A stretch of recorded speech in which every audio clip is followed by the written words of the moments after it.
Hey everyone, welcome back to my YouTube channel unique classes. तो आज हम देखेंगे क्लास 8 जो है आपकी, उसका चैप्टर नंबर 6 देखेंगे, उसके एमसीक्यूज़। ठीक है, एमसीक्यूज़ देखने वाले हैं विद एक्सप्लेनेशन, यानी कि जो भी एमसीक्यूज़ कराऊंगी उसकी एक्सप्लेनेशन बिल्कुल अच्छे से दूंगी, जिससे कि आपको जितने भी इंपॉर्टेंट आपके एमसीक्यूज़ है उसके साथ साथ आपको इम्पोर्टेंट जो टॉपिक्स हैं इस चैप्टर से रिलेटेड वो आ जाएँ।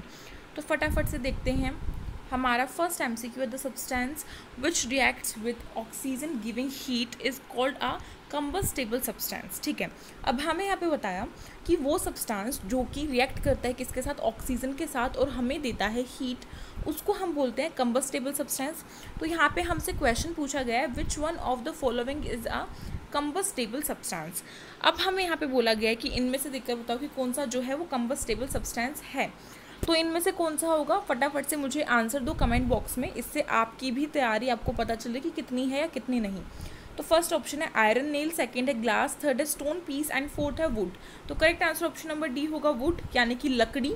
जो लकड़ी होती है वो क्या है, वो एक कंबस्टेबल सब्सटेंस है, यानी कि जो ये तीन चीज़ें हैं, स्टोन और पीस है, ग्लास है एंड आयरन नेल है, यानी कि लोहे की जो कील होती है या फिर जो ग्लास होता है और जो स्टोन होता है छोटा सा या बड़ा जैसा भी, वो जो है वो इतनी आसानी से नहीं जल पाते हैं जितनी आसानी से जो लकड़ी है वो जल जाती है। आप सभी को ये बात पता है, आसानी से लकड़ी जलती है, लेकिन इन चीज़ों को अगर आप जला के देखेंगे, आप खुद से ट्राई भी करके देख सकते हैं। मैंने किया था बचपन में जब मैंने चैप्टर पढ़ा था।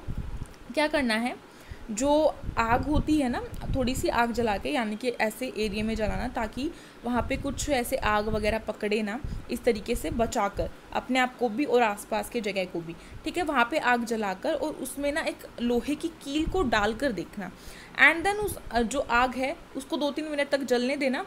उसके बाद जब वो बुझ जाएगी उसको थोड़ा सा ठंडा करके या फिर उसमें पानी डाल के फिर आप देखना कि जो आपने पेपर्स डाले थे उस आग में वो तो जल चुके होंगे अच्छे से, या फिर जो लकड़ी डाली थी वो तो जल चुकी होगी। ऑब्वियसली लकड़ी तो कहाँ से आएगी, बट हम पेपर डाल के देख सकते हैं।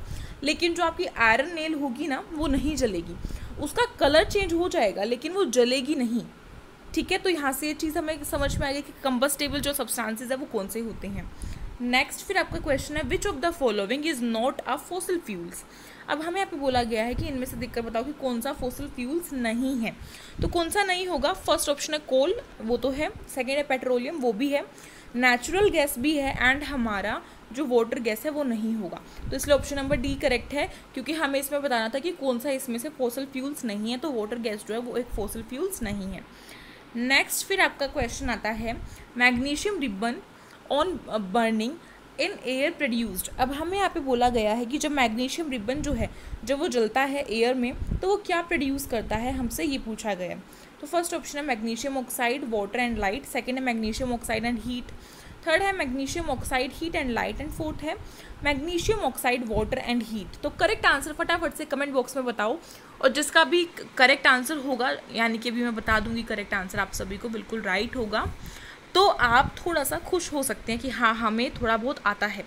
तो ऑप्शन नंबर आपका जो सी है वो करेक्ट होगा, magnesium oxide, heat and light. यानी कि जब हम मैग्नीशियम रिबन को जलाते हैं एयर की प्रेजेंस में तो वो हमें क्या देता है, वो हमें देता है मैग्नीशियम ऑक्साइड और हीट देता है, साथ ही साथ लाइट भी उसमें से निकलती है। ठीक है, क्लियर है। नेक्स्ट फिर आपका आ जाता है question, on placing an inverted tumbler over a burning candle the flame extinguishers after some time, this is because of the non ability of। अब हमें यहाँ पे बोला गया है कि फॉर एग्जाम्पल, मैं आपको एक एग्जाम्पल देती हूँ। ऐसा एग्जाम्पल ना एक्सपेरिमेंट आई थिंक किसी ने कर भी देखा होगा, आई थिंक, और या फिर आपकी टीचर्स ने करवाया होगा जब ये चैप्टर आपने पढ़ा होगा। तो क्या होता है ना कि हम जो कैंडल है, एक कैंडल लेंगे, उसको हम जलाएंगे एयर की प्रेजेंस में, यानी कि बिना उस पर कुछ ढके हुए उसको ऐसे ही फ्रीली उसको जला देंगे, तो वो क्या होगी, वो जल जाएगी। हम सभी को पता है, तो हमने देख रखा है जब हम बर्थडे सेलिब्रेट करते हैं या कोई और ऐसा फंक्शन होता है उसमें जलाते हैं, कैंडल लाइट डिनर करते हैं, तो उसमें हमें दिखता है कि हाँ भाई वो जल रही है। लेकिन जैसे ही जब हम उस पर कोई एक कांच की बोतल ऐसी रख देंगे जो कि जले नहीं गी, यानी कि प्लास्टिक की नहीं रखनी है, कांच की रखनी है, प्लास्टिक की रखेंगे तो वो ऑब्वियसली मेल्ट हो जाएगी।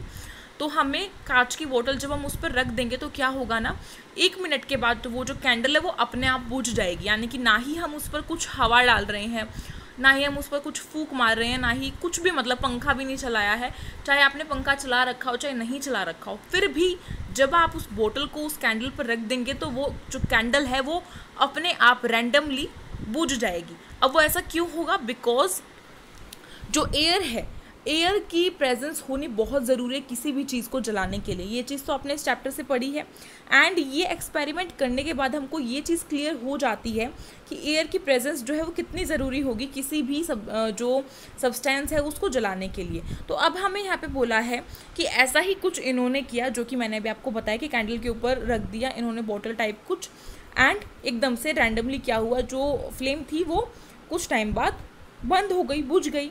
तो अब हमें पूछा गया है कि ये किस वजह से हुआ, रीज़न बताओ, किसकी नॉन एबिलिटी की वजह से हुआ। अब आपको एक चीज़ तो पता होनी चाहिए, एयर की प्रेजेंस तो होनी ही चाहिए, लेकिन एयर में हमारा क्या आता है?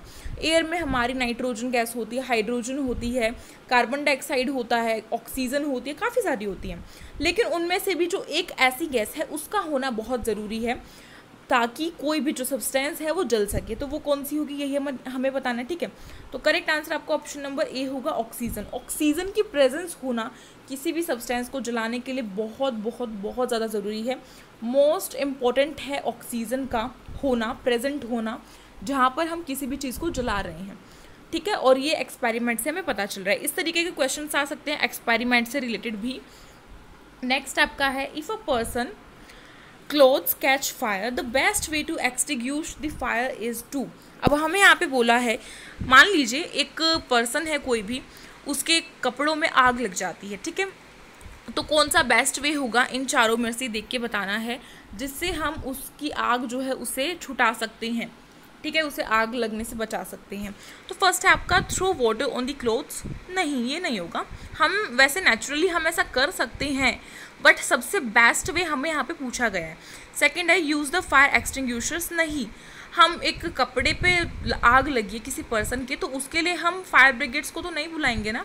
सेकंड, फिर थर्ड है cover the person with a woollen blanket, ठीक है। नेक्स्ट है आपका cover the person with a polythene sheet. तो ये तो बिल्कुल भी नहीं होगा। पॉलीथीन जो है वो बहुत जल्दी से जो आग है उसको कैच करती है एंड उससे क्या होगा, उससे जो पर्सन है जिसके कपड़ों में आग लगी हुई है वो जल भी सकता है। तो डी तो बिल्कुल ही कट है। उसके बाद ऑप्शन नंबर सी जो है वो आपका करेक्ट होगा। क्यों होगा इसका रीज़न बताती हूँ। अगर किसी पर्सन के कपड़ों में आग लग जाए, ये आप सभी के लिए भी हेल्पफुल है क्योंकि ऐसी सिचुएशन कभी भी हो सकती है, हमें कुछ नहीं पता, ठीक है। तो अगर ऐसा हो जाए तो हमें वुलन जो ब्लैंकेट होता है उससे उसको कवर कर देना है, उसको ढक देना है जिस एरिया पे आग लगी है। इससे क्या होगा, ऐसा आपने आई थिंक टीवी सीरियल्स में भी देखा होगा, कई बार ऐसा दिखाते हैं, मैंने देखा है, आपने भी देखा होगा, देखा है तो बताना कमेंट बॉक्स में, ठीक है। तो ऐसा क्यों करते हैं, इसीलिए करती हैं क्योंकि वुलन ब्लैंकेट जब उस आग जहाँ पर लगी है उस पोर्शन पे जब डलेगा तो वहाँ पे जो ऑक्सीजन है O2, उसकी जो अमाउंट है वो बहुत ही कम हो जाएगी, उसकी ऑक्सीजन की जो प्रेजेंस है वो ख़त्म हो जाएगी, जिस वजह से आग अपने आप जो है वो बुझ जाएगी। ये चीज़ हमने पीछे समझी थी पिछली वाली स्लाइड पे, तो यहाँ पे क्लियर होगी ये बात कि जब ऑक्सीजन जो है जब उसकी प्रेजेंस ख़त्म हो जाती है तो अपने आप ही आग जो लगी हुई है वो बुझ जाएगी। और ये किस वजह से होगा, ये होगा वुलन ब्लैंकेट ढकने की वजह से, ठीक है। और वुलन ब्लैंकेट ढकना ही क्यों, वुलन जो है वो आसानी से जो आग है उसको कैच नहीं करता है, ठीक है। नेक्स्ट फिर आपका आता है, क्या है, the calorific value of a fuel is expressed in a unit called. अब हमें यहाँ पे बोला गया है जो कैलोरीफिक वैल्यू होती है उसको किस यूनिट में हम रिप्रेजेंट करते हैं। तो फटाफट से अपना आंसर मुझे बताओ कमेंट बॉक्स में। फर्स्ट है किलो जूल पर लीटर, सेकेंड है किलोग्राम पर मिलीलीटर, थर्ड है किलो जूल पर ग्राम एंड फोर्थ है किलो जूल पर किलोग्राम। तो ऑप्शन नंबर डी आपका करेक्ट है, किलो जूल पर किलोग्राम, ठीक है, किलो जूल पर किलोग्राम। याद रखना है, इस यूनिट को भी आ सकता है क्वेश्चन में।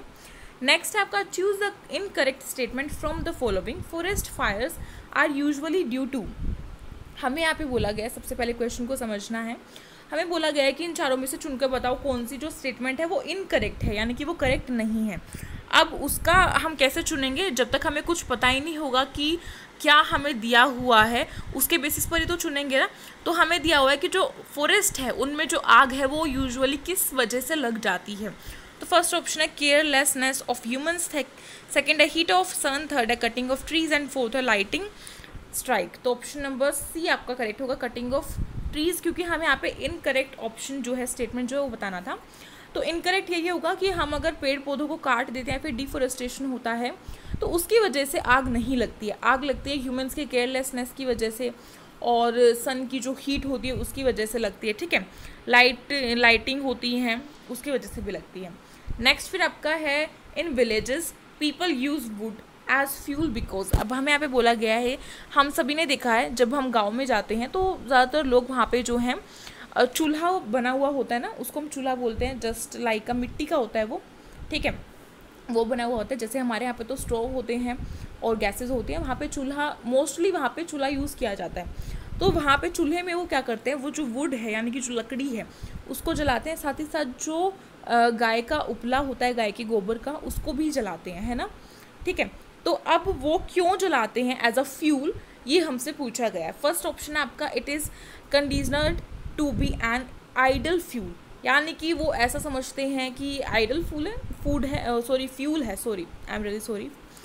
है। सेकंड है of its easy ability and low cost, third है it is environment friendly, fourth है कैचेस फायर ईजली। तो आपका सी ऑप्शन तो बिल्कुल ही गलत हो जाएगा कि इन्वायरमेंट फ्रेंडली होता है, नहीं, वो भी पॉल्यूशन जो है वो भी करता है, तो ये तो गलत है। और ये वाला भी गलत है कि उसको ऐसा कंसीडर्ड करते हैं कि वो एक आइडल फ्यूल है, नो। और साथ ही साथ फायर कैचेस करना ये भी नहीं, वो इस वजह से नहीं करते, वो करते हैं क्योंकि वो उन्हें आसानी से मिल जाता है एंड वो लो कॉस्ट पे मिलता है। बेसिकली गांव में जैसे पेड़ वगैरह हैं तो उनको काट कर ले लेना, ठीक है, लकड़ी ले लेना उनकी, और कोई गाय ये सब रखते हैं गांव में, तो वहाँ से उनको गाय के जो गोबर के उपले होते हैं वो भी उनको मिल जाते हैं आसानी से, इसीलिए, और वो काफ़ी लो कॉस्ट पर मिल जाते हैं, इसीलिए गाँव में अधिकतर लोग जो है इसका इस्तेमाल करते हैं। नेक्स्ट फिर आपका है which of the following gases is use in combustion. अब हमें यहाँ पे बोला गया इनमें से देखकर बताओ कि कौन सी जो गैस है वो कंबशन में यूज़ होती है। तो फर्स्ट है हाइड्रोजन, सेकंड है ऑक्सीजन, थर्ड है नाइट्रोजन एंड फोर्थ है कार्बन डाइऑक्साइड। तो ऑब्वियसली आंसर क्या होगा, option number B oxygen. Oxygen जो है वो बहुत इंपॉर्टेंट है कंबशन के लिए। नेक्स्ट फिर आपका क्वेश्चन है the amount of heat energy produced on complete combustion of 1 kg of a fuel is cold. अब हमें यहाँ पे बोला गया है कि हीट की जो हीट है, हीट एनर्जी का जो अमाउंट है जब हम किसी भी चीज़ को जलाते हैं तो वो हमें 1 kg मिल रहा है एज ऑफ अ फ्यूल, यानी कि किसी को भी जला रहे हैं फ्यूल को तो हमें 1 kg मिल रहा है। तो हमें बताना है कि वो क्या होगा, तो वो क्या होगा, कैलोरीफिक वैल्यू। कैलोरीफिक वैल्यू जो है वो होती है, हम सभी को पता है कि हम कुछ भी चीज़, कोई भी सब्सटेंस जो है जब उसको जलाते हैं तो जिस अमाउंट में हमको हीट मिलती है उसको हम क्या बोलते हैं, उसको हम बोलते हैं कैलोरीफिक वैल्यू, ठीक है। इसलिए ऑप्शन नंबर ए आपका करेक्ट है। और नेक्स्ट फिर आपका भाई अब कंप्लीट हो चुका है, तो आई थिंक आपको वीडियो पसंद आई होगी, आपके लिए हेल्पफुल रही होगी। अगर रही हो तो प्लीज़ इस वीडियो को लाइक कीजिएगा, अपने फ्रेंड्स में शेयर कीजिएगा, एंड अगर आप न्यू हैं हमारे चैनल पर तो फटाफट से सब्सक्राइब कर लीजिए हमारे चैनल को, एंड साइड में जो बेल आइकन है उसे कर दीजिए प्रेस, जिससे कि न्यू वीडियोस की नोटिफिकेशन आपके पास आती रहेगी। एंड टेलीग्राम जो ग्रुप है हमारा उसके लिंक आपको डिस्क्रिप्शन बॉक्स में मिलेगी, तो फटाफट जाके उसे ज्वाइन कीजिए। और इंस्टाग्राम आईडी जो है, इंस्टाग्राम हैंडल जो है वो हमारा किस नाम से है, यूनिक क्लासेस के नाम से, तो प्लीज़ इसे भी जाके आप फॉलो कर सकते हैं अगर आप चाहें तो। और कोई भी दिक्कत होती है तो आप यहाँ पे डायरेक्टली डीएम करके मुझसे पूछ सकते हैं, आपकी पूरी हेल्प जो है वो की जाती है। ओके, मिलते हैं नेक्स्ट वीडियो में, एंड आप सभी के एग्ज़ाम्स के लिए आप सभी को ऑल द बेस्ट। एंड जैसा भी भाई SOSC का एग्ज़ाम हो, प्लीज़ प्लीज़ प्लीज़ मुझे अपना रिव्यू जो है वो प्लीज़ शेयर करना, क्योंकि आप सभी के रिव्यू के बेस पर ही आने वाले जो बच्चे हैं, यानी कि जो 2023 सिर्फ 24 के सेशन के बच्चे रहेंगे, उनको पता लग सकेगा कि जो स्टेम का एग्ज़ाम है वो किस तरीके का आया है फॉर क्लास 9th, ठीक है। तो फटाफट से मुझे रिव्यू शेयर कीजिएगा एग्ज़ाम देते ही, एंड घबराने वाली कोई भी बात नहीं है। थोड़ी सी नर्वसनेस होती है, थोड़ी सी होनी बहुत ही जायज़ है, होनी ही चाहिए भाई, वो तो होती है, सभी के मन में होते हैं कि एग्ज़ाम कैसा आएगा, लेकिन घबराहट इतनी भी नहीं होनी चाहिए कि आप एग्ज़ाम घबराहट के चक्कर में जो एग्ज़ाम है उसे छोड़ दें, आपसे छूट जाए या फिर कुछ गलत हो जाए, नहीं, ऐसा कुछ नहीं होना चाहिए। साथ ही साथ थोड़ा सा कॉन्फिडेंट भी होना चाहिए अपने ऊपर कि जो मैंने पढ़ा है हाँ उसी में से आएगा, ऐसा नहीं कि कोई बाहर से दे देंगे उठा के, नहीं, आपको कॉन्फिडेंस लेवल जो है वो आपका मीडियम होना चाहिए, ना ही ज़्यादा ओवर ना ही ज़्यादा लो। अगर ओवर हो जाएगा तो फिर तो भाई बिल्कुल ही मतलब समझ ही लो वो तो होने ही नहीं वाला है एडमिशन उसका, जिसका ओवर हो जाएगा कि मेरा तो होकर ही रहेगा और वो पढ़े ही ना, नहीं ऐसा नहीं होना चाहिए। और जिसका लो होता है उसको टेंशन होने लगती है कि किस तरीके से होगा, मेरे को तो आता ही नहीं है। तो ऐसा नहीं सोचना है, जब आपने पढ़ा है जिस चीज़ को उसको देने में क्या डर। और अगर नहीं भी होगा तो एग्जैक्टली आपको कम से कम क्या होगा, एक एक्सपीरियंस तो मिलेगा एक एग्ज़ाम देने का, किस तरीके से एग्ज़ाम देते हैं उस एग्ज़ाम देने को एक्सपीरियंस मिलेगा। या फिर कोई आपसे अगर स्कूल का बच्चा पूछता है कि किस तरीके का एग्ज़ाम आया था तो आप बता सकते हैं, शेयर कर सकते हैं उसको, ठीक है। एंड ऑल द बेस्ट आप सभी को, आप सभी का एग्ज़ाम बहुत अच्छा होगा, मेरी विशेज़ आप सभी के साथ हैं। तो thank you so much for watching this video.